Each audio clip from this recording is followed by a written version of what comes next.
अस्सलाम वालेकुम। वालेकुम अस्सलाम। ਤੁਹਾਡਾ ਨਾਂ ਕੀ ਹੈ ਜੀ? ਆਪਣਾ ਨਾਂ ਤੇ ਦੱਸੋ। मेरा नाम इकबाल खान जी।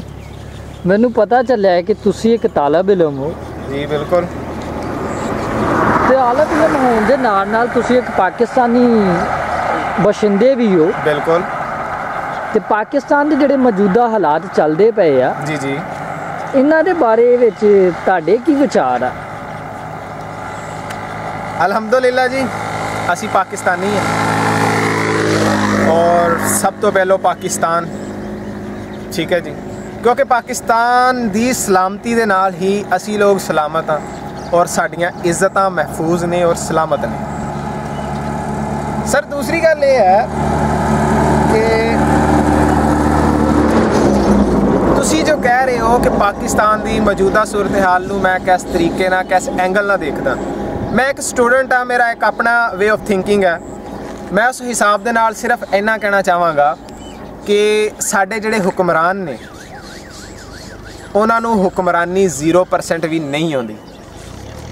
हर बंदा अपने मफाद की जंग लड़दा, हर बंदा अपनी पार्टी की जंग लड़दा, हर बंदा अपने डेजिग्नेशन नूं पाउण वास्ते और बेहतर बनाउण वास्ते ये जंग लड़ रहा है। ਮੈਂ ਤੁਹਾਡੀ ਗੱਲ ਤੇ ਕੱਟਦਾ ਵਾਂ। ਮੈਨੂੰ ਇਹ ਦੱਸੋ ਵੀ ਹਰ ਬੰਦਾ ਤੇ ਆਪਣੇ ਮਫਾਦ ਦੀ ਜੰਗ ਲੜਦਾ ਪਿਆ ਵਾ। ਸਾਰੇ ਸਿਆਸਤਦਾਨ ਜਿਹੜਾ ਵੀ ਆਉਂਦਾ ਹੈ ਆਪਣੇ ਮਫਾਦ ਦੀ ਜੰਗ ਲੜਦਾ ਜਾਂ ਕਿ ਪਾਰਟੀ ਲਈ ਜੰਗ ਲੜਦਾ, ਤੇ ਫਿਰ ਪਾਕਿਸਤਾਨ ਲਈ ਕੌਣ ਜੰਗ ਲੜੇ?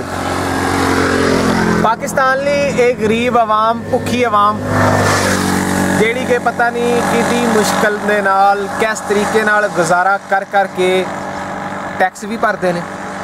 ਠੀਕ ਹੈ ਜਨਾਬ, ਲੋਡ ਸ਼ੈਡਿੰਗ ਦਾ ਬਹੁਤ ਭਰਪੂਰ ਤਰੀਕੇ ਨਾਲ ਸਾਹਮਣਾ ਕਰ ਰਹੇ ਨੇ। ਛੋਟੇ ਛੋਟੇ ਬੱਚੇ ਬਿਲਕਦੇ ਨੇ। ਖੈਰ ਇੱਕ ਹਟ ਕੇ ਸਿਚੁਏਸ਼ਨ ਆ ਜਾਂਦੀ ਹੈ।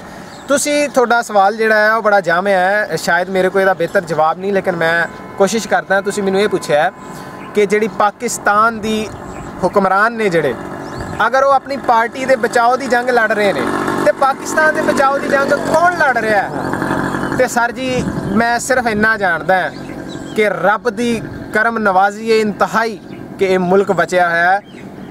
ਕੋਈ ਵੱਡੇ ਅਹੁਦੇ ਵਾਲਾ ਚਾਹੇ ਕੋਈ ਛੋਟੇ ਅਹੁਦੇ ਵਾਲਾ, ਹਰ ਬੰਦਾ they are involve in corruption.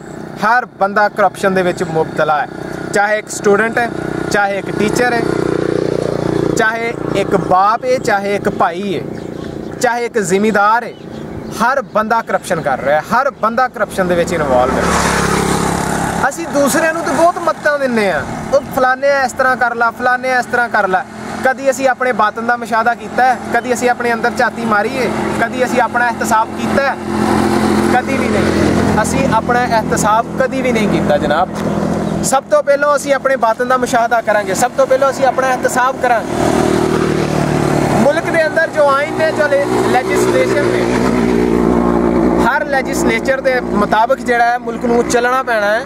ਮੁਲਕ ਦੇ ਜੋ ਵੀ ਮੌਜੂਦਾ ਹਾਲਾਤ ਨੇ ਉਹਨਾਂ ਨੂੰ ਦੇਖਦਿਆਂ ਹੋਇਆਂ, ਉਹਨਾਂ ਦੇ ਮੁਤਾਬਕ ਆਪਣੇ ਆਪ ਨੂੰ ਢਾਲਦਿਆਂ ਹੋਇਆਂ ਇੱਕ ਪੋਜ਼ਿਟਿਵ ਸੋਚ ਰੱਖ ਕੇ ਮੁਲਕ ਦੀ ਸਾਲਮੀਅਤ ਨੂੰ ਜਿਹੜਾ ਖਤਰਾ ਹੈ ਉਹਨੂੰ ਅੱਛੇ ਤਰੀਕੇ ਦੇ ਨਾਲ ਉਹਦੇ ਨਾਲ ਨਿਪਟਣ ਵਾਸਤੇ ਸਾਨੂੰ ਆਪਣੇ ਅੰਦਰ ਪੋਟੈਂਸ਼ੀਅਲ ਪੈਦਾ ਕਰਨਾ ਪੈਣਾ ਹੈ।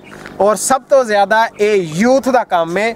ਯੂਥ ਜਿਹੜੀ ਹੈ ਉਹਨੂੰ ਇਹ ਕੰਮ ਕਰਨਾ ਚਾਹੁੰਦੀ ਹੈ। ਇੱਕ ਗੱਲ ਮੈਂ ਜਾਂਦਿਆਂ ਹੋਇਆਂ ਕਹਿ ਦਾਂਗਾ ਕਿ ਕਿਸੇ ਨੇ ਬੁੱਲੇ ਨੂੰ ਕਿਹਾ ਸੀ ਕਿ ਬੁੱਲਿਆ ਜਾ ਮਸੀਤੀ, ਤੇ ਬੁੱਲੇ ਨੇ ਇਹ ਗੱਲ ਕਹੀ ਸੀ ਬਾਬਾ ਬੁੱਲੇ ਸ਼ਾਹ ਨੇ ਕਿ ਲੋਕ ਬੁੱਲੇ ਨੂੰ ਮੱਤੀ ਦਿੰਦੇ ਬਈ ਬੁੱਲਿਆ ਜਾ ਮਸੀਤੀ। ਉਹਨਾਂ ਨੇ ਕਿਹਾ ਕਿ ਮਸੀਤ ਗਿਆ ਕੁਝ ਨਹੀਂ ਬਣਦਾ ਜੇ ਦਿਲੋਂ ਨਾ ਜਾਏ ਪਲੀਤੀ। ਉਹ ਜੇ ਰੱਬ ਮਿਲਦਾ ਨਾਤਿਆਂ ਧੋਤਿਆਂ ਤਾਂ ਮਿਲਦਾ ਡੱਡੂਆਂ ਮੱਛੀਆਂ, ਜੇ ਰੱਬ ਮਿਲਦਾ ਜੰਗਲ ਵੇਲੇ ਤਾਂ ਮਿਲਦਾ ਗਊਆਂ ਬੱਚੀਆਂ।